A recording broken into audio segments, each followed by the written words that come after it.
Você já parou para pensar que você começa algo e você não consegue terminar? Você já parou para se perguntar o porquê que isso acontece?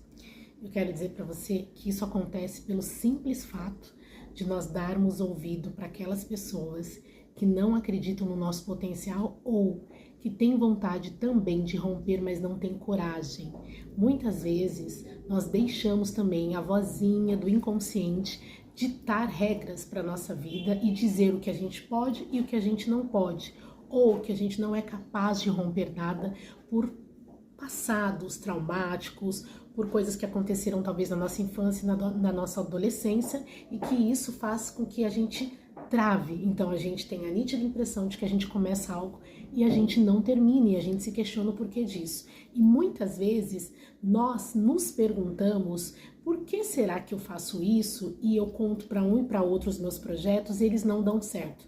E a gente tem a nítida impressão de que nós estamos sendo bombardeados por inveja. Muitas vezes isso acontece de fato, mas na grande maioria, você já parou para analisar que quando você começa algo e você não comenta com ninguém, dá mais certo do que quando você comenta?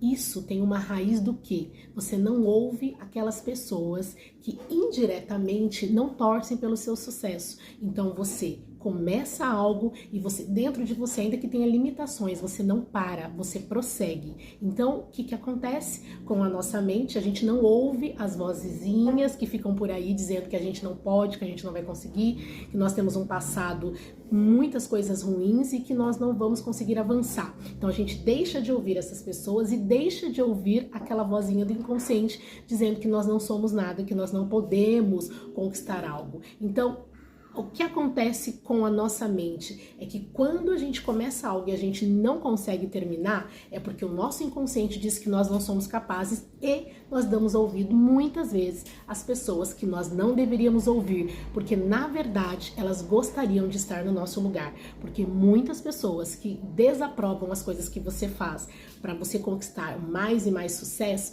é porque na verdade elas queriam estar no seu lugar, porque elas têm medo de romper, né? Elas têm medo de avançar, e quando elas veem alguém avançando, elas se sentem incomodadas. Então, a partir de hoje, que você faça uma reflexão, que você avance e que você progrida, que você continue em processo de transformação. Não deixe que nada nem ninguém paralise aquilo que você já determinou dentro de você como sonho, propósito e meta na sua vida.